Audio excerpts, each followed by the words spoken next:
la voix de Dieu, il a cru qu'il était face à un danger.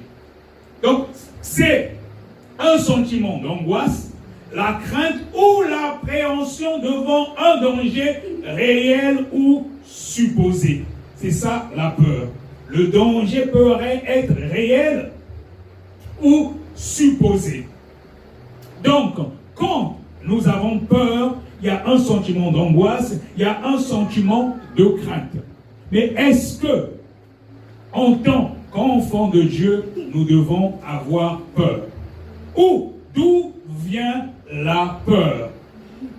Là, nous venons de dire que Adam et Ève a eu peur parce qu'il a mangé ce que Dieu l'avait interdit. Parce que quand nous lisons au verset 11, il est dit, et l'Éternel Dieu dit, qui t'a appris que tu es nu? Il a eu peur parce qu'il a su qu'il était nu. Est-ce que tu as mangé de l'arbre dont je t'avais défendu de manger?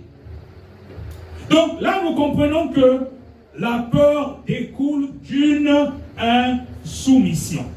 Ça découle d'une insoumission. Parce qu'avant Adam, il n'avait pas peur quand il entendait la voix de Dieu. Mais là, à ce moment, quand nous lisons, mais l'Éternel Dieu appela l'homme, il appelle, donc il avait l'habitude de les appeler comme avant. Et lui dit, où es-tu? Il répondit, j'ai entendu ta voix dans le jardin et j'ai eu peur. Parce que je suis nu et je me suis caché. Parce que je suis nu et je me suis caché. Et l'Éternel Dieu dit, qui t'a appris que tu es nu? Est-ce que tu as mangé de l'arbre dont je t'avais défendu de manger? Et donc nous comprenons que là, que la peur découle d'une insoumission.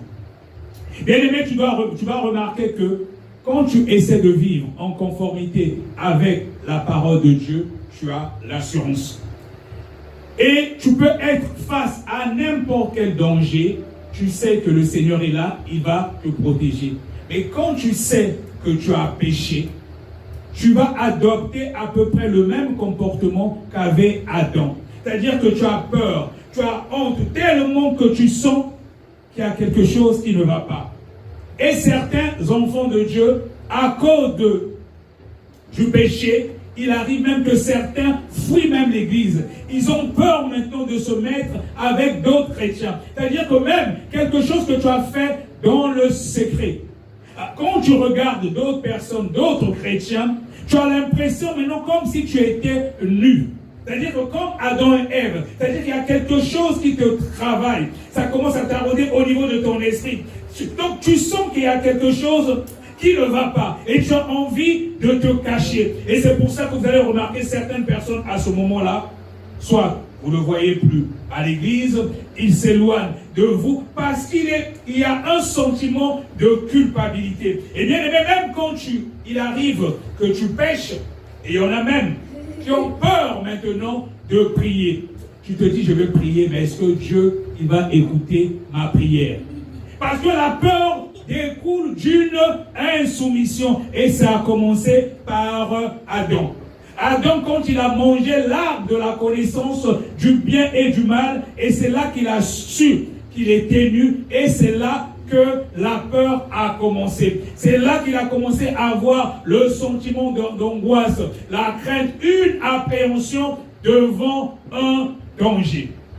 Alors qu'en tant qu'enfant de Dieu, quand nous avons le Saint-Esprit, peu importe ce qui peut arriver, en général, nous savons y faire face parce que nous savons que nous ne sommes pas seuls. Parce que quand tu viens à Christ Jésus, au moyen du Saint-Esprit, le Saint-Esprit vient habiter en toi et c'est le Seigneur Jésus-Christ qui fait désormais tout. Regardez ce qui s'est passé quand on a arrêté Jésus. Pierre qui disait qu'il ne devait jamais le renier. Et quand on lui a dit que toi aussi tu étais avec lui, il a dit non, il a fait comme si il ne connaissait pas le Seigneur Jésus-Christ. Il avait peur. Il avait peur. Mais quand le Saint-Esprit est arrivé, vous avez vu comment les disciples, ils ont été transformés. Ils ont commencé à évangéliser par-ci, par-là. Ils n'avaient plus peur parce qu'ils étaient devenus d'autres personnes. Donc la peur découle d'une insoumission. La peur découle d'une insoumission. Bien-aimé, quand tu connais que ta relation n'est pas parfaite vis-à-vis de Dieu, même quand tu vas prier, admettons, surtout pour nous qui avons l'habitude de prier pour les délivrances, toi-même si tu connais que ta vie n'est pas rangée, tu vas même prier pour un cas même de délivrance. Tu as peur même parce que tu te dis que le démon va peut-être savoir ce que tu fais dans le secret.